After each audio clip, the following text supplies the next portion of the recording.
हरियापुर गांव में बसंती नाम की एक विधवा बूढ़ी औरत रहा करती थी। बसंती बाजार से लौट रही होती है। रास्ते में मुखिया उसे मिल जाता है।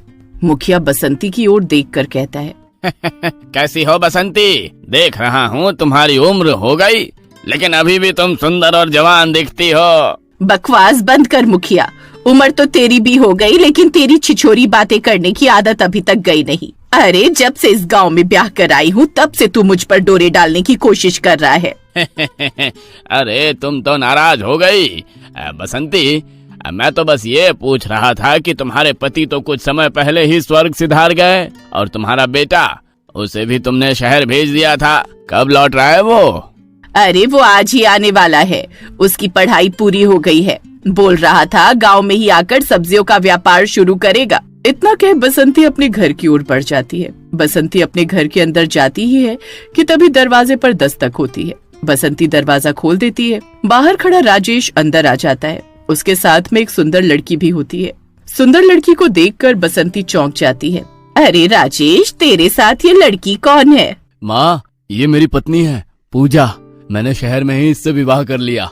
तुझे मैंने शहर में पढ़ने लिखने के लिए भेजा था, और तू एक शहरी लड़की को ब्याह कर ले आया। तुझे नहीं पता राजेश, शहर की लड़कियों के बड़े नखरे होते हैं। कुछ दिन में तुझे खुद समझ आ जाएगा। अरे माँ, पूजा बहुत अच्छी लड़की है, तुम उसे जानने की कोशिश तो करो। बसंती मुंह फेर कर वहाँ से चली जाती है। अगली सुबह पूजा सोकर उठती है और रसोई में जाती है। उसे गैस चूल्हा नहीं दिखता। पूजा राजेश से कहती है, तुम्हारे घर में तो गैस का चूल्हा ही नहीं है। अरे ये गाँव है, यहाँ सब लकड़ी के चूल्हे जलाकर खाना बनते हैं। दोपहर में जब राजेश घर लौटता है तो पूजा उसके सामने खाना परोस देती है।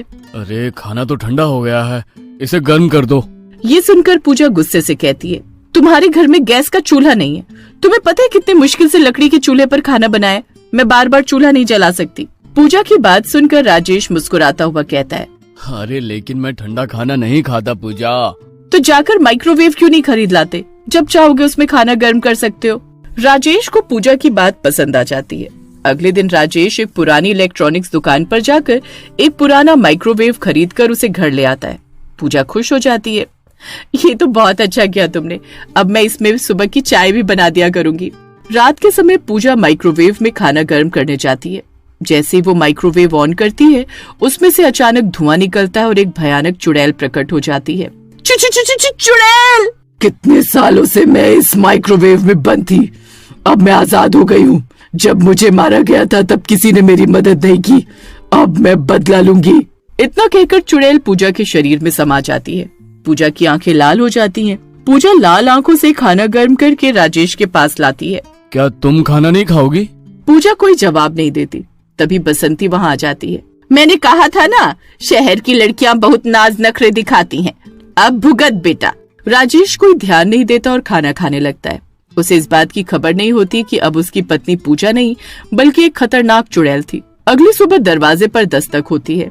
राजेश दरवाजा खोलता है। सामने मुखिया खड़ा होता है। बसंती और राजेश दोनों उसे देखकर चौंक जाते हैं। क्या रे मुखिया, मेरे घर क्या करने आया है? सुना है राजेश ने शहर की लड़की से ब्याह कर लिया है, सोचा बहू के दर्शन कर लूं। तभी पूजा आती है, जो अंदर से सुन रही थी। जैसे ही मुखिया की नजर उस पर पड़ती है, पूजा की आंखें लाल हो जाती हैं। तभी मुखिया की नजर माइक्रोवेव पर पड़ती है। वो ध्यान से उसे देखने लगता है। ये माइक्रोवेव मुझे कुछ जाना पहचाना सा लग रहा है। जब मेरे बेटे अंकुर का विवाह हुआ था तो उसकी पत्नी ने भी आते ही माइक्रोवेव खरीदने की इच्छा जाहिर की थी, और लगता है राजेश की पत्नी ने भी आते ही माइक्रोवेव खरीदने की इच्छा जाहिर की है। वो भी शहर की थी और राजेश की पत्नी भी शहर की है। अरे लेकिन तेरे बेटे की बहू और मेरे बेटे की बहू में अंतर है। तेरी बहू तो मुंह काला करके भाग गई थी। खैर, अगर तुम कहो तो कभी कभी मैं भी खाना गर्म करवाने आ सकता हूँ। अरे इसमें पूछने की क्या बात है मुखिया जी, आप जब चाहें आ सकते हैं। मुखिया थाली में भोजन लेकर वापस आता है। वो हंसते हुए पूजा की तरफ देखता है। बहू रानी, जरा ये खाना।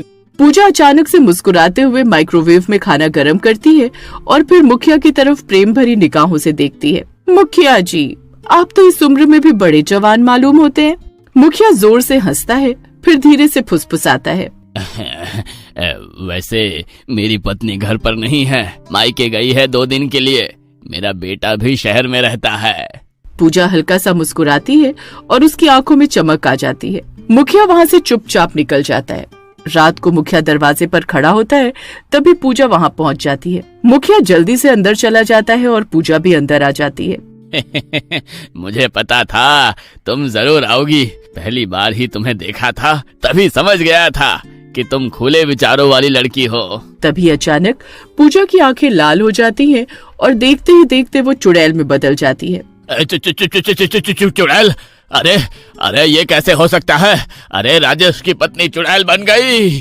चुड़ैल गुस्से से मुखिया की ओर बढ़ती है। मेरे छिछोरे मुखिया, मुझे देखकर तुझे कुछ याद आया?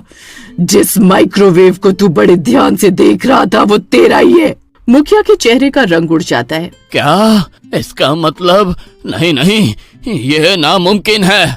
तभी चुड़ैल तेजी से आगे बढ़ती है और उसका गला पकड़ लेती है और उसका खून पीकर उसे मार देती है और वापस पूजा का रूप ले लेती है और चुपचाप अपने घर लौट जाती है। अगली सुबह गांव में हंगामा मच जाता है कि मुखिया की हत्या हो गई है। राजेश और बसंती भी वहां पहुंचते हैं। मुखिया की पत्नी फूट फूट कर रो रही होती है। उनकी हालत देखकर ऐसा लग रहा है जैसे किसी ने खून पीकर मारा हो। तो फिर तुम्हें अपने इकलौते बेटे अंकुर को खबर देनी चाहिए। हाँ, मैं उसे खबर देती हूँ, लेकिन उसे आने में एक दिन लगेगा। गांव वाले मुखिया का अंतिम संस्कार कर देते हैं। रात के समय राजेश और बसंती सो रहे होते हैं। तभी पूजा की आंखें अचानक लाल हो जाती हैं। वो धीरे धीरे उठती है और चुपचाप मुखिया के घर की ओर बढ़ जाती है। मुखिया की पत्नी अकेले बैठी होती है। पूजा मुखिया के घर चली जाती है। अरे, तुम इतनी रात को यहाँ? पूजा मुस्कुराते हुए अचानक चुड़ैल में बदल जाती है। क्या हुआ? मुझे देखकर डर क्यों गई? तूने मुझे पहचाना नहीं? तुम चुड़ैल? मैं सिर्फ चुड़ैल नहीं, मैं सुमेधा हूँ। ये नामुमकिन है। चुड़ैल तेजी से उस पर झपटती है और उसका खून पीकर उसे मार देती है और फिर से पूजा का रूप धारण करके चुपचाप घर लौट जाती है। अगली सुबह मुखिया के घर पर भीड़ जुटी थी। अंकुर अपनी माँ की लाश के पास रो रहा होता है। राजेश और बसंती वहाँ पहुँचते हैं। जब मुझे खबर मिली, मैं दौड़ा चला आया। बेटा, तुम्हारे माता पिता की हत्या किसी चुड़ैल ने की है। उनकी लाशें सफेद पड़ी थी। मैंने एक तांत्रिक को बुलाया है। थोड़ी देर में तांत्रिक वहाँ आ जाता है और लाश को देखकर गहरा मंत्र बुदबुदाने लगता है। तभी पूजा वहाँ आ जाती है। पूजा, तुम यहाँ क्यों आई हो?